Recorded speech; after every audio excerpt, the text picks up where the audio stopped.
Selamat datang di Virtual Spoiler. Jangan lupa like, komen, subscribe, dan follow. Chapter 649. Aliansi Pernikahan. Ekspresi Suan Yutang terlihat sangat kesal. Dengan penuh kebencian, dia berkata, "Yu Wenbo, kau benar-benar licik. Ternyata jiwa es tersembunyi di punggungmu. Tidak heran aku tidak bisa menemukannya. Kau benar-benar menggunakan ledakan diri sebagai umpan agar roh es bisa melarikan diri, memberi dirimu peluang untuk bertahan hidup. Tidak salah lagi. Kau memang layak menjadi tetua ketiga dari gedung 10.000 harta. Kau benar-benar pria yang cerdas." Karena marah, dia mencabut tangan kanannya dari dada Yuenbo. Di telapak tangannya yang berlumuran darah, terdapat bola putih bening sebersih kristal, seolah kaca berwarna.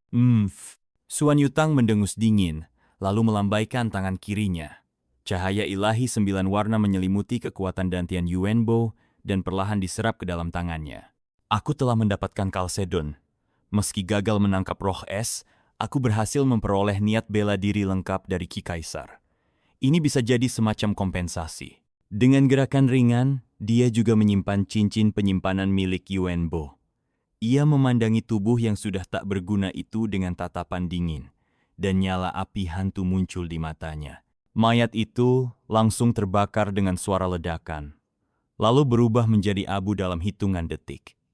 Semua jejak darah dan bekas pertempuran di halaman pun ikut menghilang, seolah tak pernah terjadi apa-apa. Aku masih sulit percaya kalau Li Yongxiao adalah Gu Feiyang. Berita ini terlalu mengejutkan. Kalau saja aku tahu lebih awal, aku tidak perlu mengambil risiko membuka identitasku demi membunuh Yuenbo. Aku benar-benar tidak menyangka kalau orang di sisinya adalah Gu Feiyang. Ini sungguh di luar dugaan.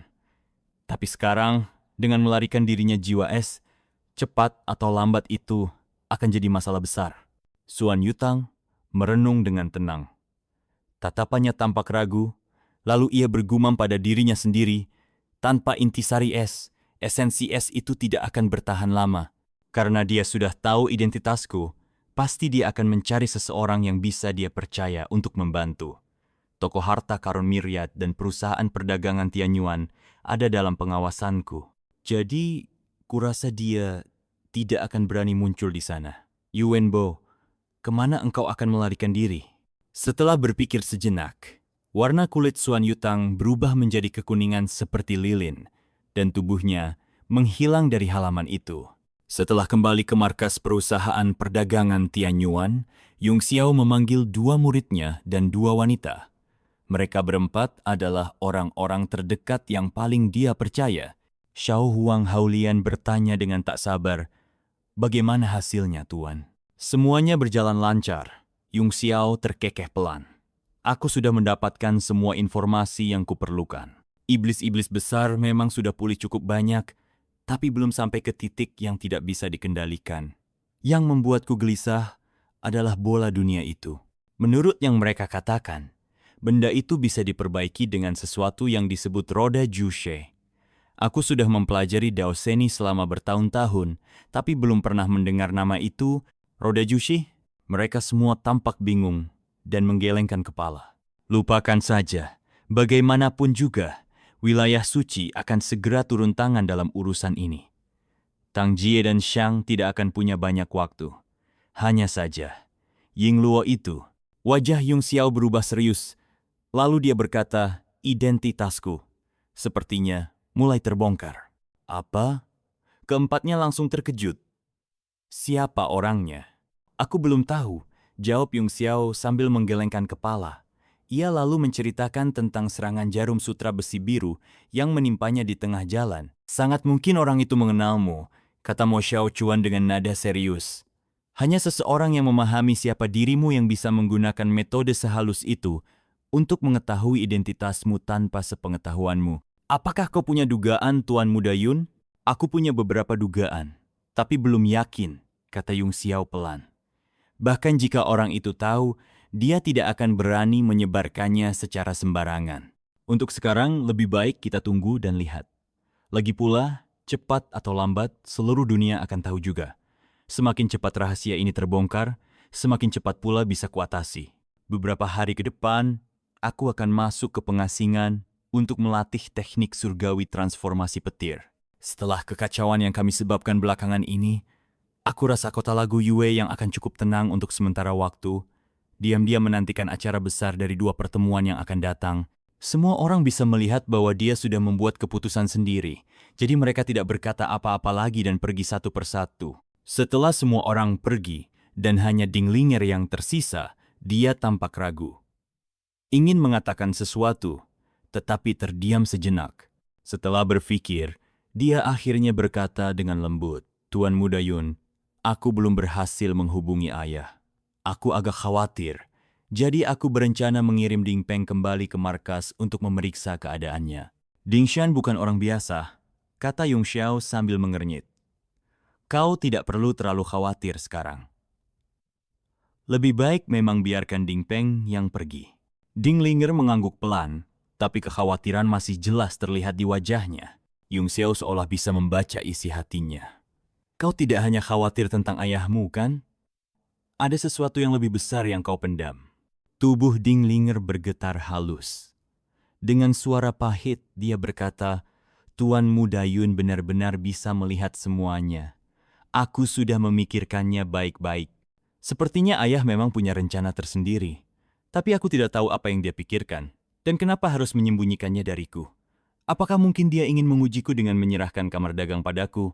Yung Xiao bangkit, berjalan mendekatinya, lalu menatap mata Dinglinger yang berkaca-kaca dan melankolis. "Linger, kau bukan seorang wanita yang haus kekuasaan. Jika Ding Shen memang punya rencananya sendiri, bukankah itu hal yang baik? Mungkin suatu hari nanti, kau tidak perlu lagi memikul beban kamar dagang dan bisa menjalani hidup yang benar-benar kau inginkan." "Hidup yang aku inginkan ya," bisik Dinglinger dalam hati. Hatinya terasa getir. Selama bertahun-tahun, dia tak pernah berhenti berjuang. Dia hanya berharap bisa membesarkan adiknya secepat mungkin. Tapi siapa sangka, Ding Peng justru begitu tidak berguna. Semua itu membuatnya merasa sangat lelah dan putus asa. Untungnya, dia selalu ada di sisiku. Pikiran itu menghangatkan hatinya. Ia menatap Yung Xiao dengan mata yang mulai berkaca. Uhuk, aku harus mulai berkultivasi. Semoga sebelum 2 pertemuan besar itu dimulai, aku sudah menyelesaikannya."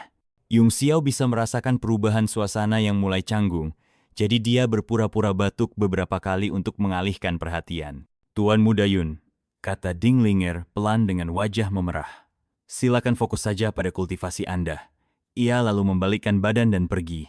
Yung Xiao mengeluarkan tablet alam dewa dan langsung masuk ke dalamnya. Saat ini, berkat pasokan besar batu primordial yang terus mengalir, tablet alam dewa mulai pulih dengan baik. Dari 4 wilayah besar, hanya elemen air yang masih belum lengkap. Unsur dasar seperti itu sangat langka, jadi dia tidak terburu-buru. Yang membuatnya cemas adalah, jika bola dunia milik Sheng berhasil diperbaiki dan dia mendapatkan kendali penuh atasnya, maka akan jauh lebih sulit baginya untuk mengendalikan tablet alam dewa yang masih belum lengkap ini. Yung Xiao membuka tas penyimpanan, dan seketika itu juga sejumlah besar Qi kayu Yi yang luar biasa kuat menyebar. Qi itu dikumpulkan oleh para iblis besar di tanah iblis dengan mempertaruhkan nyawa mereka. Semuanya sudah lengkap. Sepertinya mereka sangat percaya diri dalam memperbaiki bola artillery. Kalau tidak, mereka tidak akan menyerahkan esensi kayu Yi ini ke Tang Jie secepat itu. Kening Yung Xiao berkerut semakin dalam, dan butuh waktu cukup lama sebelum akhirnya dia bisa menenangkan pikirannya. Tapi ini justru kabar baik bagiku. Teknik surgawi transformasi petir ini memang luar biasa.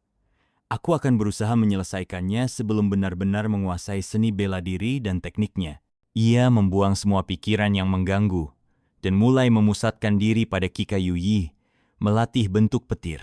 Seperti yang dikatakan Yung Xiao, setelah kekalahan Empyrean One Pavilion, suasana di kota Songyue menjadi sedikit lebih tenang. Semua kegelisahan yang sempat menyelimuti kota tampak menghilang setelah badai berlalu. Satu-satunya hal yang tidak berubah adalah jumlah kios di jalan. Bahkan, jumlahnya terlihat semakin banyak. Namun di tengah ketenangan itu, dalam beberapa hari terakhir, sebuah peristiwa besar tiba-tiba mengguncang semua orang. Dewi dari kamar dagang Mando, salah satu dari dua bunga emas persatuan pedagang, Shui Luoyan, tiba-tiba mengumumkan pertunangannya dengan putra dari ketua sekte pedang, Chen Feng. Kabar ini langsung menimbulkan kehebohan besar. Seluruh persatuan pedagang benar-benar dikejutkan. Dampak langsung dari pertunangan ini adalah Chen Feng akan bisa ikut serta dalam duel seni bela diri dan duel teknik sebagai tunangan Shui Luoyan. Bahkan, ada kemungkinan dia juga akan membawa beberapa ahli dari sekte pedang bersamanya. Setelah krisis yang dialami oleh perusahaan dagang Tianyuan berhasil diatasi, perhatian semua orang mulai tertuju pada perusahaan dagang Mando. Tidak ada yang menyangka kejutan sebesar ini akan terjadi begitu cepat. Setiap pihak ingin merebut posisi dalam 7 aliansi dagang utama. Persaingan begitu sengit. Pada titik ini, semua orang tahu bahwa kamar dagang Mando benar-benar telah mengerahkan segalanya. Tidak satu pun dari 7 kekuatan besar itu yang bisa dianggap sebagai pihak baik dan menjalin hubungan dengan mereka melalui pernikahan sama saja seperti bermain dengan api. Namun, kamar dagang Mando tampaknya sudah tidak punya pilihan lain. Jika mereka tersingkir, akibatnya bisa lebih buruk dari yang dibayangkan. Saat ini, kamar dagang petir adalah yang paling lemah di antara 7 aliansi pedagang. Tapi mereka tidak menunjukkan reaksi apapun, seolah tidak peduli dengan semua yang terjadi di kota Songyue. Sikap seperti itu membuat banyak orang sulit menebak maksud sebenarnya dari mereka. Kami baru saja mendapatkan informasi yang bisa dipastikan kebenarannya. Chen Feng akan benar-benar ikut dalam 2 duel yang akan datang. Syarat untuk menikahi Shui Luoyan adalah dia harus meraih peringkat pertama. Di dalam gedung harta 10.000, Cui Bo segera mengumpulkan seluruh petinggi setelah menerima kabar itu secara langsung. Ia memperlihatkan informasi tersebut kepada semua orang dan bertanya, "Menurut kalian, bagaimana kita sebaiknya menyikapi masalah ini?" Sikap yang diambil kamar dagang Mando jelas-jelas melanggar aturan dalam permainan kekuasaan persatuan pedagang. Ini adalah awal yang buruk. Nantinya, kamar dagang lain mungkin akan mengikuti langkah mereka. Bahkan, kekuatan dari luar juga akan mulai menyusup ke dalam serikat pedagang. Kalau sekte pedang benar-benar berhasil menguasai kamar dagang Mando, maka itu bisa menjadi bencana besar bagi kita semua. Su Wansen bukan orang bodoh. Bagaimana dia bisa membuat keputusan sembrono seperti ini? Kalau mereka membentuk aliansi lewat pernikahan, kamar dagang Mando pasti akan berada di bawah kendali pihak lain. Su Wansen pasti tahu risikonya. Mungkinkah ada kesepakatan rahasia di balik ini semua? Kesepakatan macam apa? Semua perjanjian pada akhirnya tetap bergantung pada kekuatan. Kalau tidak ada kekuatan yang seimbang, kesepakatan itu hanya akan jadi kertas kosong. Begitu Chen Feng menikahi Shui Luoyan, semuanya akan keluar dari kendali Su Wansen. Kecuali kalau dia punya cara untuk mengendalikan sekte pedang, tapi kemungkinannya sangat kecil. Cui Bo mengangguk sambil mendengarkan diskusi yang memanas. Ia lalu menoleh ke arah beberapa orang di dekatnya dan bertanya, "Elder D, Elder Ren, Fei Yu, bagaimana pendapat kalian?" Kamar dagang Mando sedang menggali kuburan sendiri, jadi mereka tidak bisa menyalahkan siapapun, jawab Di Shenghua dengan nada dingin. Sekalipun sekte pedang ikut campur, lalu kenapa? Selama tokoh harta tak terhitung masih menjadi pemimpin serikat pedagang, mereka tetap harus mendengarkan perintah kita. Mungkin ini justru jadi kesempatan bagiku untuk mengendalikan sekte pedang? Kerumunan terdiam sejenak mendengar ucapannya. Seluruh persatuan pedagang butuh bekerja sama untuk bisa bersaing dengan satu kekuatan besar seperti miliknya. Tapi sekarang, dia malah berambisi mengendalikan sekte pedang. Cui Bo menarik napas dalam. Ia tahu Elder D memang sangat kuat, tapi cara berpikirnya seringkali terlalu menyimpang. Untuk urusan penting ke depan, sepertinya lebih baik tidak terlalu bergantung padanya. Fei Yu, bagaimana dengan pendapatmu? Tanyanya kemudian. Langkah yang diambil kamar dagang Mando sebenarnya cukup berisiko. Gumam Li Fei Yu pada dirinya sendiri. Oh, apa maksudmu? Mata Cui Bo tampak berbinar. Li Fei Yu dikenal sebagai salah satu yang terbaik di generasi muda, baik dari segi kekuatan maupun kecerdasan. Jangan lupa, syarat yang mereka sepakati dengan sekte pedang adalah meraih peringkat pertama. Untuk bisa mendapatkan posisi itu, setidaknya salah satu dari 2 duel harus dimenangkan. Sementara duel yang satu lagi harus menghasilkan pencapaian yang sangat luar biasa. Bahkan bagi Sekte Pedang, ini adalah tugas yang sangat berat. Terima kasih sudah mendengarkan Virtual Spoiler. Sampai jumpa di pembahasan berikutnya.